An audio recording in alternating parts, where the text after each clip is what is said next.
क्या हो सकती है कि एचओडी के खिलाफ अब तक कार्रवाई नहीं हो रही है यहाँ पर? कमजोरी तो सरकार का एक तंत्र है, वो ये कह रहा है कि सरकार सही काम कर रही है। कमजोरी तो आरपीएस ही भंग करने को, और जब 150 थानेदार पकड़े गए और 500 एसओजी कह रहे कि 500 से ज़्यादा फर्जी है, कोर्ट में सरकार का जवाब था, उस समिति ने कह दिया, तो कमजोरी क्या कर तो नहीं रही भंग। कमजोरी यही है कि भजनलाल जी पर्ची से बने हैं।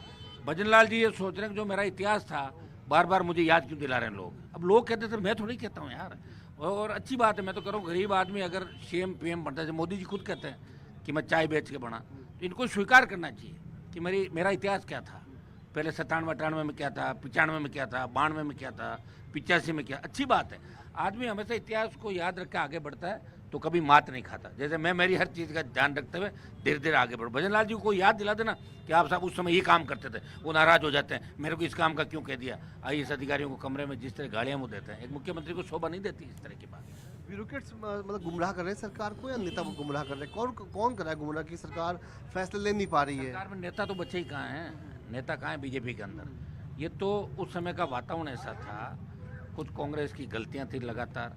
अगर आरएलपी कांग्रेस का अलायंस हो जाता तो 140 सीट कांग्रेस पार्टी की आती, कमियां थी, उसकी वजह से भाजपा की सरकार बनी राजस्थान के अंदर। लेकिन ये सरकार है नहीं, पर्ची से जहाँ मुख्यमंत्री बनते हैं तो वहाँ सरकार कैसी होगी। यही हाल मध्य प्रदेश के अंदर है, यही हाल राज्यों और राज्यों के अंदर है।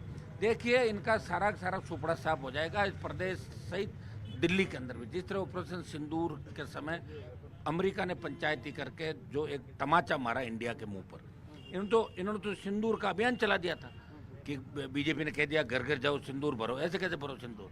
सिंदूर तो पति भरता है पत्नी के, और वहाँ से आता है ससुराल से। जब इनको लगा कि बहुत गलत चीज़ इन्होंने कह दी तब उसको विड्रॉ किया। नहीं तो ये तो चले जाते, और मेरे को लग रहा है जबरन भर देते कई जगह। अगर मान लो कोई हो घर खाली और 10 कार्यकर्ता तो क्या करें इनका।